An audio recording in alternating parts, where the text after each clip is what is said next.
je suis d'accord, doyen Ould, je suis très ravi de vous voir après toutes ces années et de revoir l'expert en sûreté ici présent, camouflé comme il se doit en tant qu'expert en sûreté.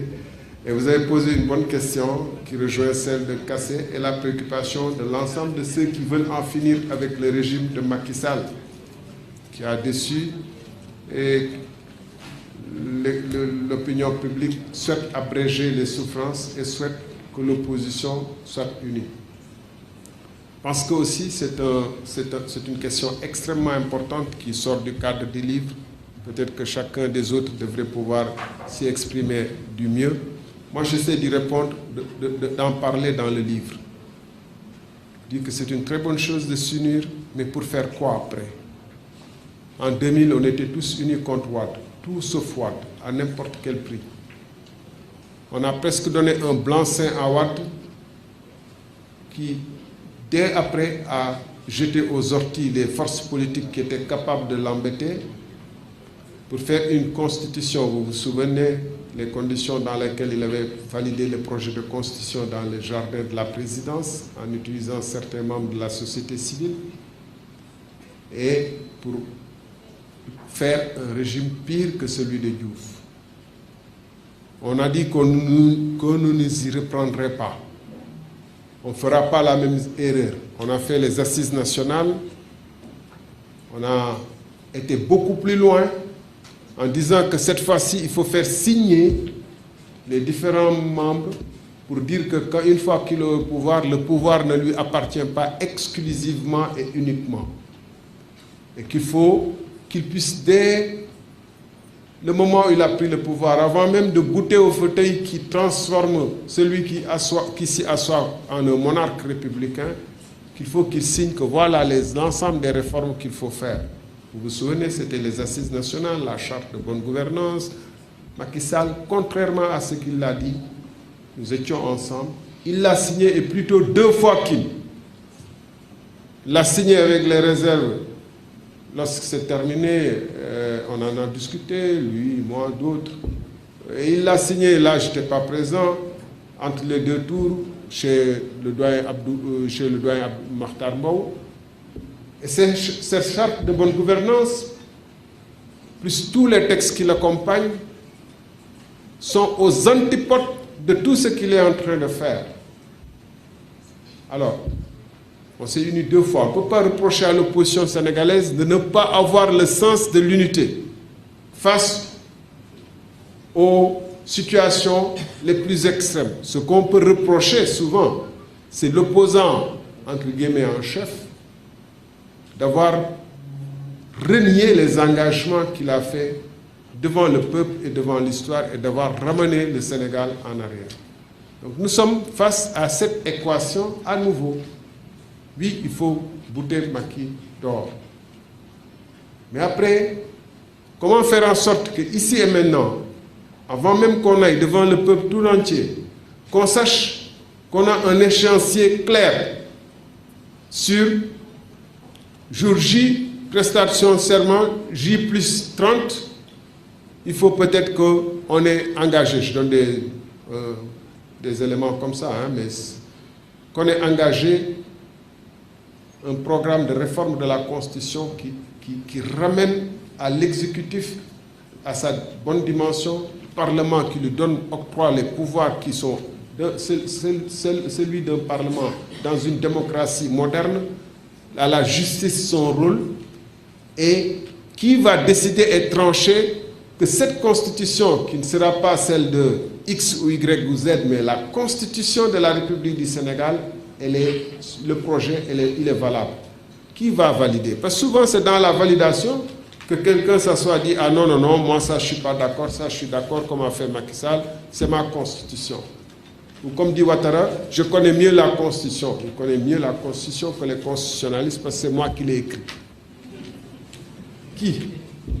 Ça, c'est un gros problème qu'on n'a pas encore réglé, plus d'autres. C'est pourquoi je pense que le débat, qu'il ne faut pas justement que l'opinion publique et la presse, pardonnez-moi de la presse, mais puisque vous êtes les relais de l'opinion publique et des débats, il ne faut pas qu'on escamote ce que j'ai, moi, tenté de faire dans l'ouvrage. Le bilan de nos alliances, de leurs échecs et des raisons de leurs échecs. Il faut qu'on pose ce débat et qu'on puisse trouver ici, maintenant et avant la prochaine présidentielle, la formule qui permettrait de dire que quand on arrivera, quand Macky Sall quittera le pouvoir, voilà le projet de constitution qui sera mis en place et qui sera, comme la constitution des États-Unis et de beaucoup d'autres pays, relativement stable. Mais c'est une question importante, intéressante. Je pense que c'est l'une des questions majeures que vous faites bien de poser, que vous faites bien d'adresser chacun à son parti et que la presse devrait poser. Je m'en tiens là pour ne pas aller plus loin.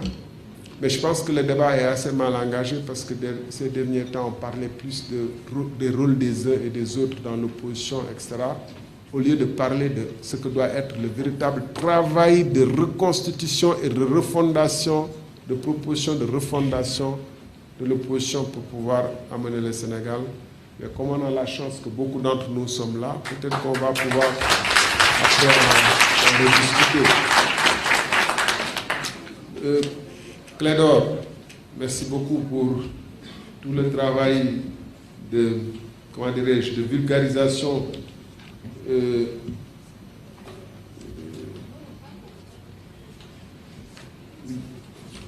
Oui, donc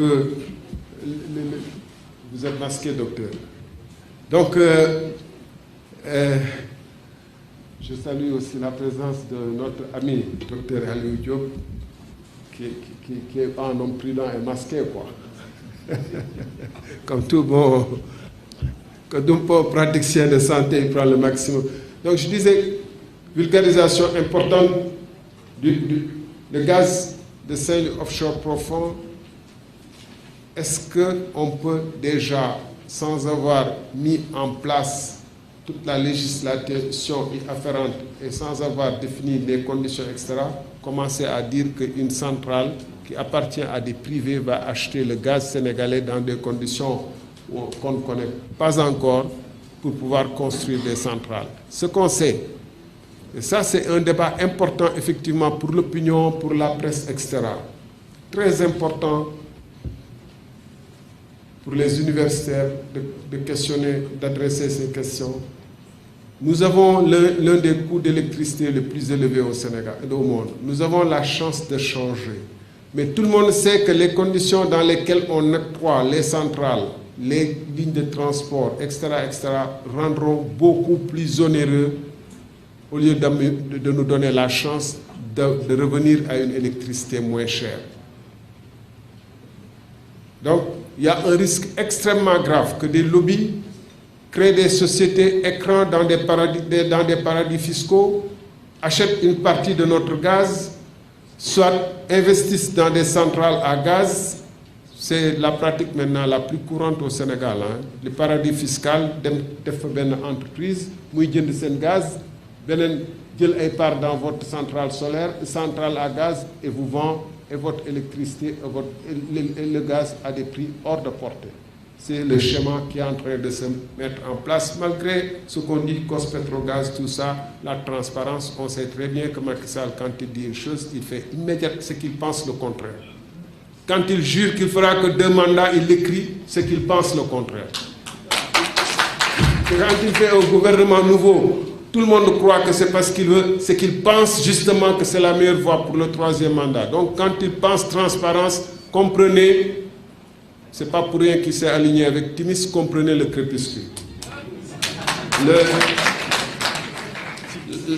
La raffinerie, quels sont les intérêts derrière la raffinerie actuelle? Comment on va construire tout ça, mesdames, messieurs, tout ça aurait dû aujourd'hui être le débat au centre. Si on avait une Assemblée nationale, si on avait un patronat, si on avait un secteur privé dynamique, si on avait des universitaires, etc., etc. C'était ça le débat. Qu'est-ce qu'on va faire de nos pétroles? Quelles sont les propositions que vous mettez sur la table? Depuis 2016, il a mis en place le Cospetrogaz. On devrait avoir un plan stratégique. Quand j'étais au ministère, je m'étais dit, Je vais aller avec, puisque je sais que je ne peux pas attendre d'eux d'avoir le plan stratégique ni les ressources. Je vais aller avec la Banque mondiale. Ils vont nous faire un prêt concessionnel pour nous accompagner à recruter des cabinets pour faire un plan stratégique de développement des hydrocarbures au Sénégal, depuis le secteur amont jusqu'en aval. C'était ça le but de mes relations avec la Banque mondiale. Le monsieur a dit, non, Banque mondiale de nous sommes. Ils vont avoir un œil sur. Et il parle de transparence, il fait venir l'ITIE. Ça, c'était pour la couverture. Je terminais par là, je crois.